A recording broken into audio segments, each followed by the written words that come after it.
আসসালামু আলাইকুম প্রিয় শিক্ষার্থী, তোমরা যারা ষষ্ঠ শ্রেণীতে পড়ো, তোমাদের বার্ষিক পরীক্ষা 2024 এর গণিত বিষয়ের প্রশ্নটি আমি এই ভিডিওতে তোমাদের দেখিয়ে দেব। তোমরা যদি এই প্রশ্নগুলো দেখে নাও 100% তোমরা পরীক্ষায় কমন পাবা এখান থেকে। এর জন্য পুরো ভিডিওটি তোমাদের না টেনে দেখতে হবে এবং ভিডিওটি যদি ভালো লাগে অবশ্যই একটি লাইক করবা এবং কোন প্রকাশনী থেকে তোমাদের প্রশ্ন হচ্ছে কমেন্টে জানিয়ে দিবা এবং চ্যানেলটিকে সাবস্ক্রাইব করবা, পাশে থাকা বেল আইকনে ক্লিক করে অল করে দিবা, যাতে করে এরকম ভিডিওর আমি আপডেট সর্বপ্রথম আমি তোমাদের মাঝে শেয়ার করতে পারি। প্রথমে প্রশ্নে থাকবে সঠিক উত্তরটি খাতায় লিখো।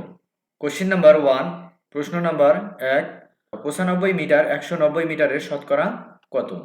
দ্বিতীয় প্রশ্ন, 6:9 অনুপাতটির সমতুল অনুপাত নিচের কোনটি?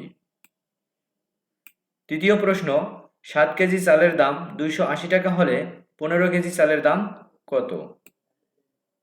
চতুর্থ প্রশ্ন, ব্রিটিশ পদ্ধতিতে বৈদ্যুতিক পরিমাপের একক কোনটি?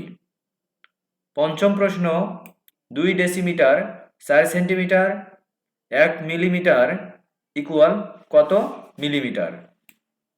Question number 6, 5x plus 3y রাশিটিতে চলকদ্বয়ের সহগের অন্তর কত? কোশ্চেন নাম্বার 7, x ভাগ y এর অপর একটি রূপ কোনটি? এখানে একটি অনুচ্ছেদ দেয়া আছে। নিচের তথ্যের আলোকে 8 ও 9 নং প্রশ্নের উত্তর দাও। দুইটি সংখ্যার বিয়োগফল 30 এবং বড় সংখ্যাটি ছোট সংখ্যার 4 গুণ। কোশ্চেন নাম্বার 8, বড় সংখ্যা ও ছোট সংখ্যার অনুপাত কত? কোশ্চেন নাম্বার 9, ছোট সংখ্যাটি কত? কোশ্চেন নাম্বার 10, নিচের কোনটি এক চলক বিশিষ্ট সরল সমীকরণ? কোশ্চেন নাম্বার 11, আয়তাকার ক্ষেত্রের ক্ষেত্রফল 900 বর্গমিটার ও দৈর্ঘ্য 36 মিটার হলে প্রস্থ কত মিটার?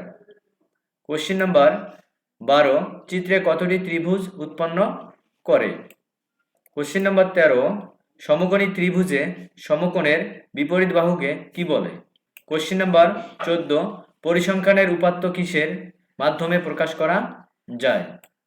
কোশ্চেন নাম্বার 15, 5 জন ছাত্রের মোট ওজন 177 কেজি হলে তাদের গড় কত?